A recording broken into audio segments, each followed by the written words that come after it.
दोस्तों, आज की खबरें हमारे देश की इलेक्शन की रिजल्ट की खबरें हैं। आप लोग वीडियो पर अंत तक बने रहे।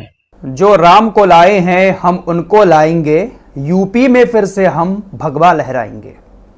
चुनाव प्रचार के दौरान आपने ये गाना बहुत ज्यादा सुना होगा। बीजेपी की हर रैली में इस गाने को बजाया जाता था। बीजेपी के समर्थकों ने और बीजेपी के नेताओं ने तमाम चुनाव रैलियों में भगवान राम के नाम पर वोट मांगे, लेकिन शायद भगवान राम बीजेपी के नेताओं की इन बातों से, बीजेपी के समर्थकों के इस तरह के गाने बजाने से नाराज हो गए। भगवान राम का इस्तेमाल राजनीति में किया गया। शायद यह बात भगवान राम को भी अच्छी नहीं लगी, इसलिए जहां पर भगवान राम मौजूद हैं उसी अयोध्या के अंदर बीजेपी को करारी हार का सामना करना पड़ा। यह एक बहुत बड़ा मैसेज है तमाम लोगों के लिए कि जिन भगवान राम के नाम पर बहुत ज्यादा राजनीति की गई, वोट मांगे गए, उन्हीं भगवान राम की नगरी अयोध्या में बीजेपी को करारी हार का सामना करना पड़ा है। भगवान राम का आशीर्वाद बीजेपी के कैंडिडेट को नहीं मिल पाया। यहां से एक बात सबको समझ लेनी चाहिए। फिलहाल अयोध्या की सीट पर बीजेपी बुरी तरह से हार चुकी है और अयोध्या में हारने के बाद जो कट्टरपंथी लोग हैं, कुछ जो लगातार सोशल मीडिया पर चुनाव के दौरान धर्म के नाम पर पोस्ट कर रहे थे, वो काफी बिलक चुके हैं। अयोध्या के लोगों को बुरा भला कह रहे हैं सोशल मीडिया पर, अयोध्या के हिंदुओं को गलत बता रहे हैं। सोशल मीडिया पर कट्टरपंथी ट्रोलर्स तो छोड़िए, सोनू निगम जैसे लोगों को भी यह बात हजम नहीं हो रही है। सोनू निगम ने भी अयोध्या के हिंदुओं को सुना डाला।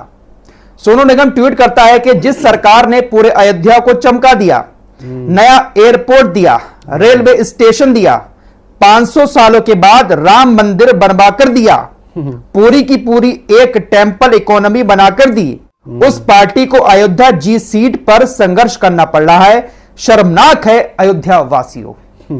इसी तरह के बहुत सारे लोग अयोध्या के लोगों को ट्रोल कर रहे हैं। लेकिन दोस्तों, सोशल मीडिया पर इन लोगों को जवाब देने वाले कह रहे हैं कि अयोध्या के अंदर सरकार ने सड़क चौड़ी करने के नाम पर, योजनाओं के नाम पर बहुत सारे गरीबों के मकान वगैरह तोड़े थे, इसलिए अयोध्या के लोगों ने बीजेपी को यहां से नकार दिया। ये बहुत बड़ी खबर है, कोई छोटी खबर नहीं, और एक बहुत बड़ा झटका है कि जिन भगवान राम के नाम पर पूरी राजनीति की गई, वोट मांगे गए लगातार, उन्हीं भगवान राम का आशीर्वाद बीजेपी को उन्हीं के घर में नहीं मिला।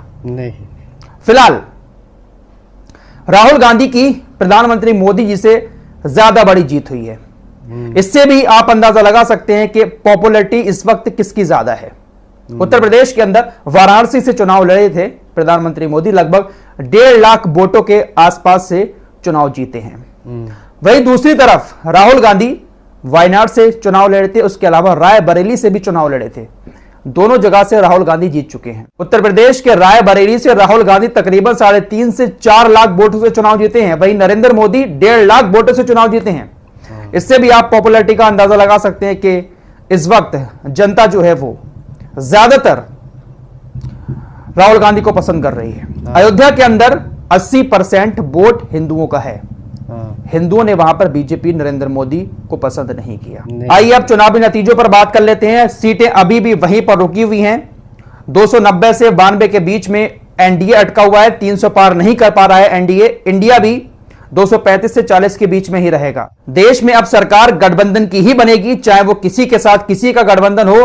कोई भी पार्टी अपने दम पर सरकार नहीं बना पा रही है। बीजेपी को भी दूसरी पार्टियों का सहारा लेना पड़ेगा। जिस धौस के साथ बीजेपी के सांसद संसद में बैठकर किसी भी कानून को पारित कर देते थे, बहुत ज्यादा बहुमत बीजेपी के पास संसद में होती थी, अब वो बहुमत नजर नहीं आएगी, क्योंकि तकरीबन 29 सीटें पश्चिम बंगाल में ममता बनर्जी भी जीत चुकी हैं। 100 सीटें, 100 सांसद कांग्रेस के भी होंगे। इधर समाजवादी पार्टी के भी 30-32 सांसद हैं।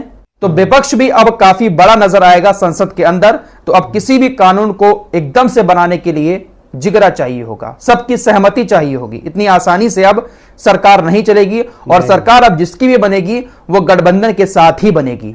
राहुल गांधी ने अभी कुछ देर पहले प्रेस कॉन्फ्रेंस की थी, उसमें उन्होंने सारी बातें कही, खासकर उत्तर प्रदेश के लोगों को दिल से शुक्रिया कहा। वैसे तमाम देश के राज्यों को शुक्रिया अदा कहा, लेकिन उत्तर प्रदेश को खासकर कि जो काम उत्तर प्रदेश के लोगों ने किया है बहुत बड़ी बात है। इस तरह से समाजवादी पार्टी को पसंद किया, कांग्रेस को इतनी सीटें दी, दिल से उन्होंने उत्तर प्रदेश के लोगों का शुक्रिया अदा किया है। राहुल गांधी ने कहा कि हमारे साथ ज्यादातर गरीब लोग हैं, गरीबों ने हमें बहुत सपोर्ट किया है, और ये जो बीजेपी की हार हुई है इसको हार बता दिया है राहुल गांधी ने। नैतिक हार तो हो ही गई है, 300 पार नहीं जा पाए, 400 पार वाले, इस तरह की बातें राहुल गांधी की तरफ से कही गई हैं, तो ये नैतिक हार तो प्रधानमंत्री की हो गई है। राहुल गांधी ने कहा कि हमने अपने मैनिफेस्टो में जिन जिन चीजों का वादा किया था हम उन वादों को पूरा करेंगे। राहुल गांधी इस तरह से बात कर रहे हैं जैसे वो सरकार बना रहे हैं। उनसे इस बारे में भी सवाल किया गया, क्या नीतीश कुमार आपके कांटेक्ट में है? चंद्रबाबू नायडू से आपने बात की है? उन्होंने कहा कि देखिए हमारी कल बैठक होगी, हम अलायंस में हैं और भी पार्टियों के लोग हमारे साथ जुड़े हुए हैं, क्या फैसला होगा वो हम उनसे बातचीत करके ही कल आपको बताएंगे, अभी हम इस बारे में कुछ नहीं कह सकते। हम अपने सभी साथी दलों की इज्जत करते हैं, उनका सम्मान करते हैं, इसलिए कल जो बैठक होगी उसमें फैसला होगा कि हम क्या करने जा रहे हैं, किससे अलायंस कर रहे हैं, किसके कांटेक्ट में हम हैं, कल आपको बताएंगे। तो फिलहाल अभी तक सरकार किसी की नहीं बनी है, और कल परसों 2-3 दिन हो सकता है, 5 दिन भी सरकार ना बने, क्योंकि मसला यहीं पर अटक रहा है कि कौन सी पार्टी अब किसके साथ गठबंधन करेगी, कौन सी पार्टी किसके साथ मिलकर सरकार बनाएगी। अब मामला इसी पर अटका हुआ है।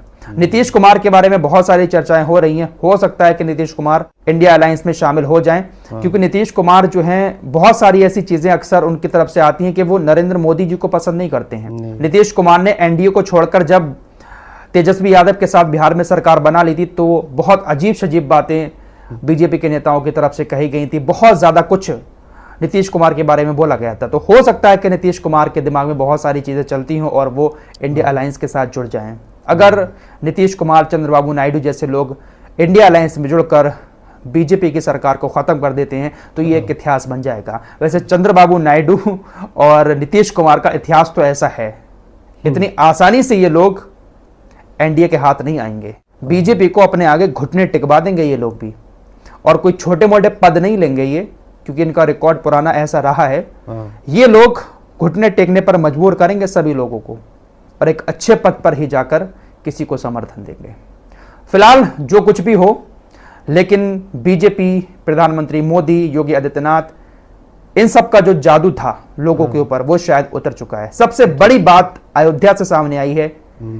भगवान राम के नाम पर इतनी राजनीति की गई, इतने वोट मांगे गए, लेकिन भगवान राम ने वहीं पर अपना आशीर्वाद बीजेपी को नहीं दिया। क्योंकि बहुत सारे लोग बीजेपी के अलावा जो और पार्टी के नेता हैं हिंदू, उनको असली हिंदू नहीं कहते हैं। वो भी तो दिल से भगवान राम को मानते हैं, दूसरी पार्टियों के नेता, लेकिन उनको बहुत सारे लोग हैं जो असली हिंदू नहीं कहते हैं।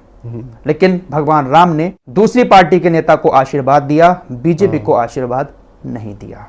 फिलहाल सरकार किसी की भी बने, प्रधानमंत्री कोई भी बने, लेकिन जो दौर अभी 5 साल का गुजरा है, ऐसा दौर अब ये 5 साल में नहीं गुजरेगा। इतनी अकड़ के साथ, इतनी पावर के साथ एनडीए अपनी सरकार शायद नहीं चला पाएगी, ये बात तो अब तय है। दोस्तों, हमारी वीडियो पसंद आए तो फॉलो, सब्सक्राइब कीजिए और साथ ही साथ शेयर भी कीजिए। मिलते हैं अगली वीडियो में, तब तक के लिए अपना ख्याल रखिए। धन्यवाद।